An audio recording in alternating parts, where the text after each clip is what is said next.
Concrete terms refer to objects or events that are specific. They give exact information and don't require your reader to try to guess your meaning.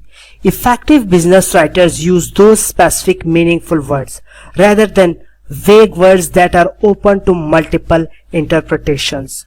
Look at these words. What do they mean? Some, several, many, a few, a lot. Let's test their meaning. Get several chairs to set up and bring a lot of blue handouts to the meeting. Several could range from 3 to 50. A lot could mean 10 to 100. As you can see, those vague words are meaningless and create communication breakdowns. Have you ever written to a subordinate or received from a superior the message, "Get the report to me as soon as possible"? Did your subordinate get it to you when you really wanted it? Or were you chastised by your supervisor because you were late? What if the message had said, "Please send me an electronic copy of Wilson report number 223 by 5 p.m. Friday, March the 30th. That's concrete and remove all doubt of what is being requested. Has your boss ever told you, or have you ever said to your subordinate, "You need to work harder," or "You need to work on being a better team leader"? How will you know when you are successfully working harder or when you are more effectively leading your team? Each of us interprets those statements differently. Let's look at how those could be written with more concrete language. You need to arrive to work on time and contact 6 clients each day. Now you know what was meant by work harder. Concrete wording for a better team leader might be taking a course on time dynamics will help you learn how to get everyone involved in team meeting. Other vague terms are in the near future, a large amount, quickly. They said, identify the vagueness in this example. They said that in the near future, a large number of employees will be let go. Someone needs to do something quickly to keep that from happening. The vague words in this sentence are they, near future, large number, someone. Do something and quickly. Here is the same sentence with the vague words changed to concrete words. Our company's CEO announced that the workforce will be reduced by 20% by the end of the year, unless each department eliminates all overtime. To make your writing more concrete and less likely to result in miscommunication, follow these steps. Start by questioning every statement that does not include specifics. Soon, for example, look for words that can easily have multiple meanings, such as work harder, and for those words that cause the reader to have to imagine what you mean, such as make this report better. Your readers may interpret those words and phrases very differently from what you had in mind. Using concrete language results in fewer follow-up messages to ask for something to be clarified and in less frustration because everyone understands the message. Human nature is that we all want to know what's in it for me. We want a tone that does not cause us to become defensive or insulted. So courteous writing means using a positive tone and focusing on reader benefits. Let's first discuss the importance of having a positive tone and how to achieve it. A positive tone results from positive words. Negative words, often referred to as red flag words, cause us to have negative reactions. Negative words come in a variety of categories. The obvious no or not words, reminders of negative situation and doubtful words. Think how you react when someone says to you, "You can't, you won't be able to, you failed." Human nature is such that we immediately become defensive and reply with something such as, "Well, it was not my fault, no one told me," or "You did not make it clear what you wanted." If you can keep out all or at least most of the negatives, then you reduce your reader's resistance. Focuses on what is or can be rather than on what is not or can't be. That's sort of like the glass is half full or half empty analogy. Do you see the differences in these sentences? You won't get your supplies until Friday.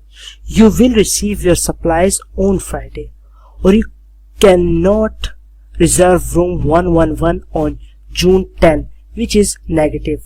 But room 111 is already reserved for June 10, but it is available on June 9 or June 11.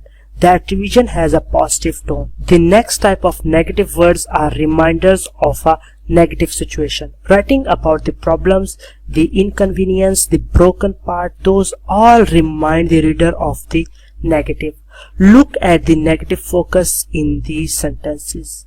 The broken computer you sent is now repaired. We are sorry for the inconvenience. Broken and inconvenience are the words the reader sees. You want your reader focusing on the repair and the solution. Your repaired computer will be delivered tomorrow. Finally, we have doubtful or uncertain words. Hope and if can also be negative words when used to show that you are not certain you have satisfied the reader and that he will return. I hope I have satisfied you. Here's a 20% off coupon if you ever do business with us again. Writing you will receive your requested replacement, or here's a 20% off coupon to use the next time you are in the store. Remove the doubt and the uncertainty. Using positive language to give negative information takes more thought, but is possible and worth the effort. The second part of courteous writing is called reader benefit or viewpoint. Always ask yourself what the reader gets, rather than focusing on what you, the writer, are giving or your emotional state. Put yourself in your reader's position. Try to think like that reader. How would you react if you received that message? Look at this sentence. I am happy to inform you that we are giving you a $10 discount. The writer is telling the reader how she feels rather than giving the reader the news that she really wants. Here's another example. We have had to raise our prices because we have had a decline in profit. The writer's only concern in that sentence is that our company continue to make money. Let's rephrase those sentences to focus on the reader's interest. You will receive a $10 discount so that you may continue to receive high quality service. The minimum charge on your account is now $10. Writing courteously is a win-win situation. The writer makes the reader feel valued. Has anyone ever sent you a thinking of you card or opened a door for you or helped you complete a project on time? You probably said, "Thanks, you are so considerate." We like considerate people, but have you ever considered that as a business writer, you need to be considerate to your reader? You can be considerate of your reader in a variety of ways. Make the document look easy to read. Emphasize the message main purpose and follow the basic paragraphing guidelines. First, design your document so it looks and is easy to read. Your reader is busy and your message is competing with numerous other messages. Readers will always choose a message that looks easy to read, so they don't have to work at reading long, confusing paragraphs or try to determine your key points. Your responsibility as the writer is to design it in a considerate way. Look at these two versions. There are several steps to getting your authorization approved. You first have to see your supervisor to pick up the form. Then you have to fill out the form. Next, you must attach all receipts to the form. After your receipts are attached, take it to your supervisor who will then have to sign it. You will have your answer within 30 days. Or this approach. Please follow these steps for authorization approval. 1. Get the required form from your supervisor. 2. Fill out the form. 3. Attach all receipts to the form. 4. Have your supervisor sign the form. 5. Wait 30 days for approval. Which version would you read first? Be able to understand and follow more quickly because we feel overloaded with information. We want and need documents that are both quick and easy to scan. You as a writer have a responsibility to your reader to chunk the information in easy to understand units. So using numbered lists and bullets help your reader identify the key points. Another way to be considerate of your reader's time is by making important information stand out with bold, italic or underlines and internal headings. In other words, emphasizing the main points. Internal headings help guide your reader from section to section of a document and give your reader a preview of what that section contains. Look at the next two examples, the notice from the Home Office. Now look at the revised version. Notice the headings, the short paragraphs, how easy it is to read. Do you have any question which version is more considerate of your reader's time or which one would be read first? Also look at the length of and the content of your paragraphs. The first example had 114 line paragraph. The paragraph means one idea, opens with a topic sentence and provides support for that main idea. The average length of a readable paragraph in shorter documents such as letters, memos and emails is about 6 to 8 lines, not sentences but lines. Definitely questions any paragraph that exceeds 10 lines. Chances are you are trying to include multiple ideas and will confuse your reader. So how can you be considerate of your reader's needs and time? Make your document look easy to read with a list, short paragraphs, bold or highlighted print and internal headings. Your considerate document will stand out and your reader will thank you. Practice makes perfect.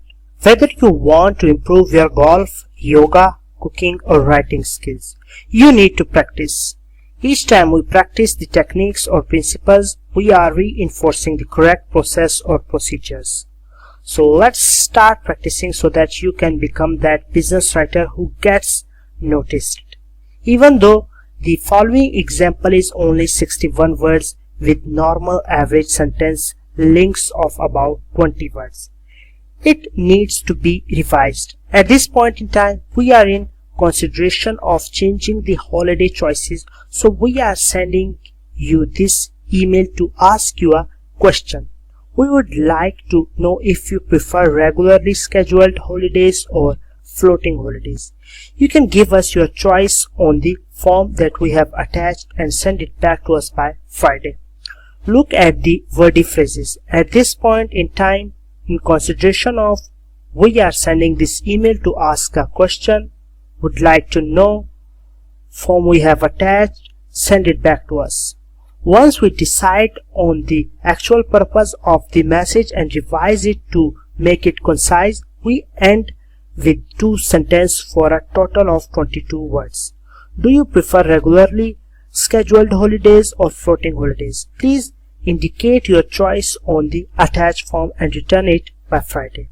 Here is another example to revise. At our last meeting, we discussed company morale. During that meeting, we decided that having more company-sponsored activities is one way that we could try to improve the morale. Lots of us like to bicycle. Has anyone scheduled to pitch in lunch for next month? Flex time was another idea that was suggested.